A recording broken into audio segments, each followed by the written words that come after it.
Mr. Chairman. I'm very pleased to be here. This is a great conference, so thanks for inviting me. The presentation will be in English. Okay. What I will do here is that I will, in fact, present some sort of synthesis of the theories that are developed in economics, and I will also speak on the sociological theories on this subject of elite, entrepreneurs, and minorities. What I will do is that I will apply the theories exactly for analyzing the Jews in Salonika, and exactly like the chairman, I will speak on this book. It's an excellent book, and I was very pleased reading it. And I have to say that the importance of it is that you have there really primary sources, and this is what we like when we read a book in history and economic history. The theories will be based mainly on my work on elite, minorities, and economic growth. I have cited here just two. You can find everywhere the other work. And also, I think that this is not known enough. Paul Bayrock, before dying, has written a paper, The Jews, Technological Innovation and the Science, and people do not know this paper enough. Right? Therefore. So ask it to me, I will send it to you. My presentation will be divided in four. I will start speaking of who are the Jews, what's this population in Salonika. Then I will take the theories on elite and entrepreneurship, and I will analyze what is relevant to the Jews in Salonika. And then I will go to the theories on minorities and entrepreneurship, and I will look what is relevant to Salonika, and you will have a very short conclusion. But let's start with the data, because without data, an economist cannot speak. Don't tell me that it decided to die. It decided to die. If you look at the data here, you see that, in fact, Salonika, contrarily to many other minorities, is almost a non-minority. More than 50% during most of the time. And when does it start? It starts, in fact, from when the Sephardic populations leaves Spain and they settle everywhere in the Ottoman Empire. Oh, that's great. Try this one. Okay. Which one is the red one? This one. Perfect. Thank you very much. I appreciate. And they are so already in 1519, they are already 54% of the population. Some are claiming that, in fact, this was done by a dirigist policy because the Ottomans wanted that they will be more important than the ethnic Greek population. But this is important because this is really very different than in other major cities of the empire where they were a real minority. Their power became so important in shipping and business that Shabbat was the day that people were not working and not Sunday. They traded, in fact, with the rest of the Ottoman Empire and with all the Jewish communities next to the Mediterranean. And of course, when I will speak on the series, I will explain all that. And they were, this is interesting, they were not only the elite, they were, in fact, in all the levels of society, from the porters to head of the bank. And even I've looked at some books, every book likes to speak about the fact that you had Jews that were fishermen. It seems that this is something that, to say Jews and working with fish seems so odd that you have to write about it. Okay? Until we arrive to Israel and we have also some fishermen. Now, what was really their specialty? Well, spinning wool, because they imported it already from Spain. And after, of course, in the 19th century, they are industrializing, but no innovation there. Okay? They are always importing the innovation from somewhere else.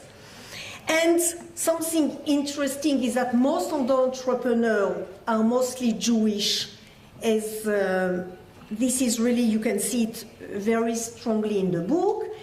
Moreover, it's very interesting that you have already Jews, you cannot have one group of Jews. So you have the Sephardic Jews coming from many centuries before, and you have those that are coming from outside. It was the Italian, after it will be the Roman, from Romania, meaning that already there, you will see on a Latini, you will have always the title, they are Italian. And they were really one of the most important, as Orly really explains well in her book, they were one of the most important entrepreneurs. They were banking, milling, food industry, brick making, and tobacco. It seems that tobacco is one of the important sectors.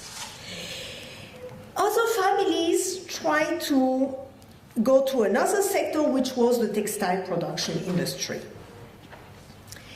But when you are at the top, there is a decline. And the decline, in fact, starts exactly when this book, at the period this book is trying to emphasize, in 1912, with the creation of the modern Greek state. And there is also an external shock, which cannot be explained but changed the whole history. It is this great fire of 1917, a fire that 50,000 of Jews were without job after, and this was one of the triggers for the beginning of the emigration, which went to many places, not one, the US, Palestine, London, and Paris. And of course, I could not mention Sarkozy. Sarkozy, the family of Sarkozy exactly emigrated at this time. Another one, because all my youth in France, I was just eating Danone yogurts. I could not mention the Danone yogurt. And, of course, living in Israel, you cannot not mention the Recanati family. And if there are here many historians, just look what is written on their museum in Caesarea, and you will understand what it means having a great family with many problems inside. I'm not sure that the great-grandfather is very happy. Well, as it happens, 1943, it's the end, the deportation, 50,000 Jews, and in fact exactly 56,000, and it is the end of the story. And now that we know more or less, I put again the number, you see that we move from the great period here, just at the beginning of the 20th century, where there is 56% and 50%, slowly it moves down and down and down. And this is what we will try to analyze based on the book of Orly. So I will start with the theories of elite, then I will move to the theories of minorities, and each time when I'm taking something specific on Salonika, it will be in light blue.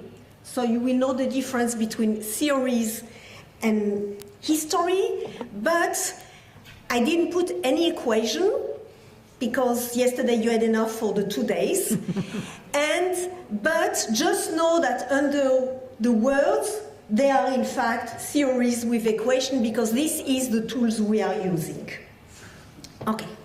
The three main theories which affect the way we understand the effect of the elite on economic growth and on economic outcomes can be summarized in three different subjects.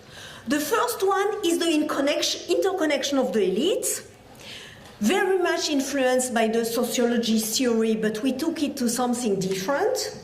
The recruitment of elite and the stability of the elite. And the third one, changes in elite due to transition process or conflict.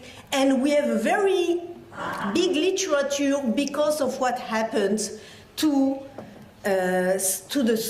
Russia and all the communist countries where there was a transition, and there we saw a very big difference. I don't think that I will have time to speak on C, because after I want to speak on minorities.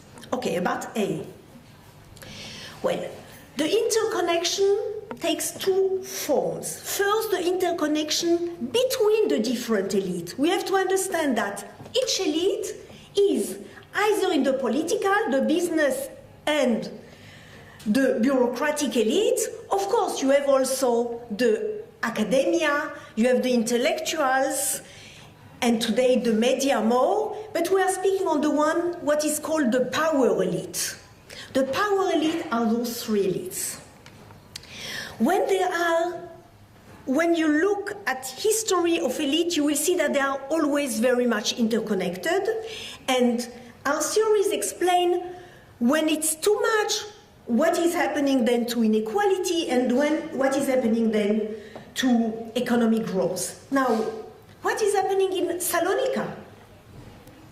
Now, there is also another type of interconnection. It's interconnection in one elite between the different players there.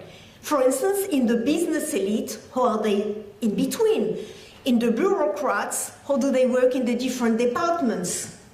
So, let's look. I don't know if you know what were the news today, but today in Israel, everyone in court was speaking on, how is it called now in Israel? The pyramid. Okay? We speak about Dankner pyramid. Well, you know, if there was at this time also a Ministry of Finance, probably they would have told that we cannot live with such a four levels of pyramids. But in 1880, it seems okay. And this shows the relationship between the different companies, and what is interesting is that they are all connected between Jews. You won't find a connection between Jews and non-Jews, and this is what Orly makes it very clear in her book. So, if I try to summarize what she has written on this subject, you don't have an interconnection between the different elites because the Jewish elite is in fact part of the business elite. It's not part of the bureaucratic elite in the administration.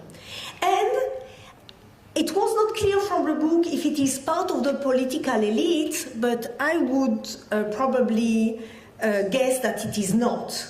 And that this, when you see that, you already understand that their power is not very strong, because they may be very important, but they don't have those connections that make you so strong being on 3 feet and not one.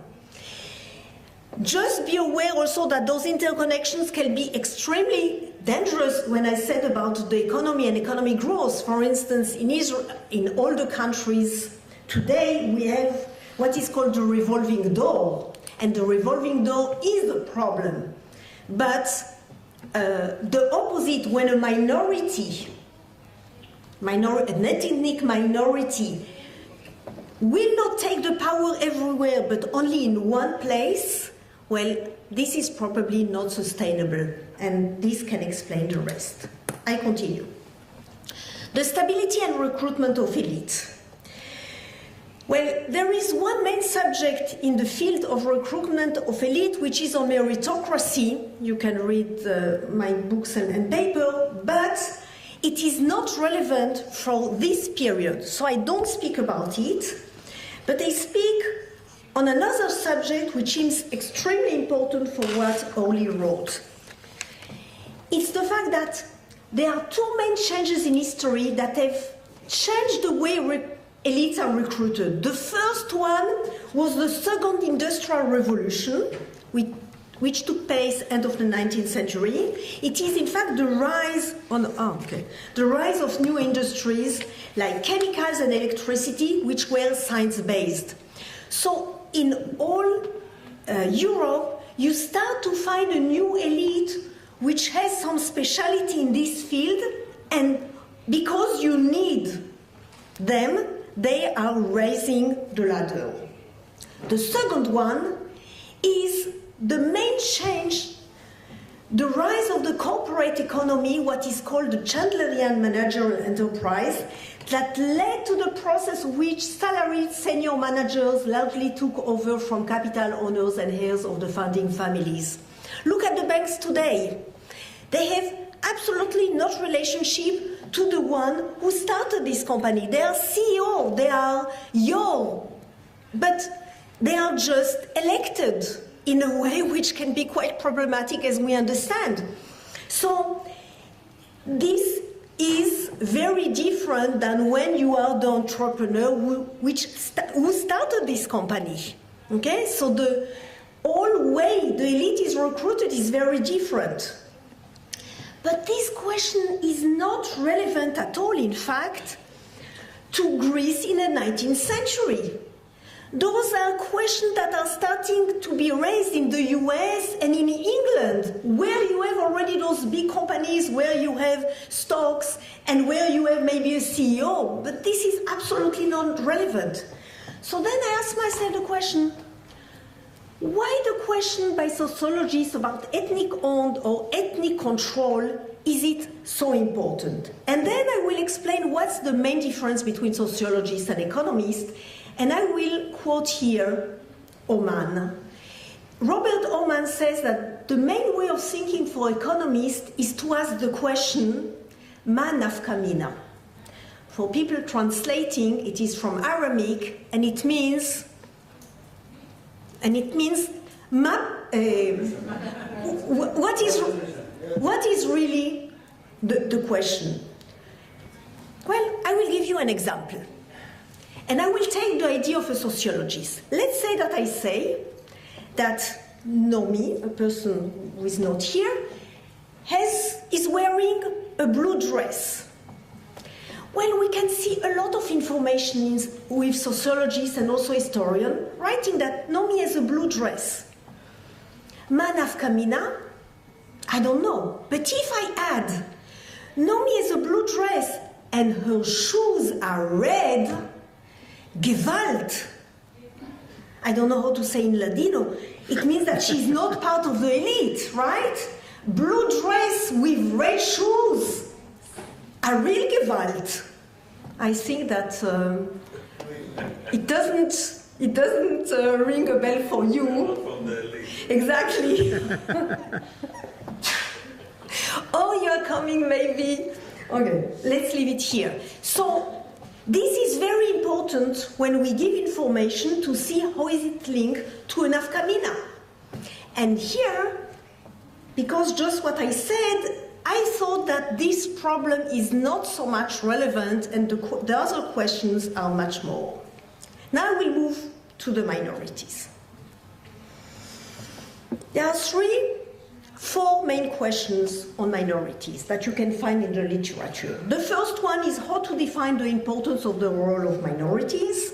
The second one is why do minorities play a special role, meaning what will be their characteristic. And this will permit us to go to the third question, in which sectors do minorities contribute most? Do they contribute most in the productive sector, in the financial and commercial markets? And the last one, the consequence of expelling minorities. I start with the first one. When we speak on defining, when we speak about defining the importance of the role of minorities, we speak on the question of predominance. And of course, and this is what was done greatly by Orly in this book, it is to look at microdata, which is a very tedious and difficult work, and looking at Jewish company versus non-Jewish one. Economists like to say, well, you will have a problem of self-selection. Why? Because you are going to use historical record. Usually it will be major contracts or major companies and not the small ones. So, of course, you will have some sort of bias. Well, nobody's perfect. The second one is already a philosophical question. When you say the sentence, a minority was 5% of the population, and it had 15% of the share of a specific sector, what would you say? Would you present when you look at many sectors together? Would you say 15% they got, or would you say 15 divided by 5, which is 3? Well, you would say it doesn't matter if always you look at the same minority in the same country. You are right. So in these books it is perfectly kosher, I will say, to do it. But if you want to analyze it and to compare it to other minorities, don't take the 50%. This is what an economist will tell you. You will have also to speak on the 3. But since emphasize only the Salonika Jews, then it is perfectly kosher to say, as she wrote, okay, that she took, for instance, in 1935 to 1937, in the banking and finance, you had 49 Jewish firms, 40 Greek firms, so it was 55%. Now I go to the important question, I will say, of analyzing why do minorities play a special role. What are the characteristics of the minorities that allow them to play a special role? And yesterday when we were sitting here, somebody even said, well, we are really very special.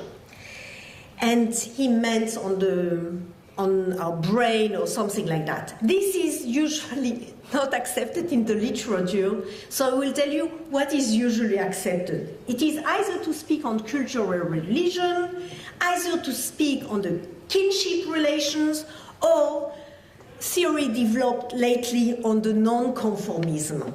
And I will look at those 3.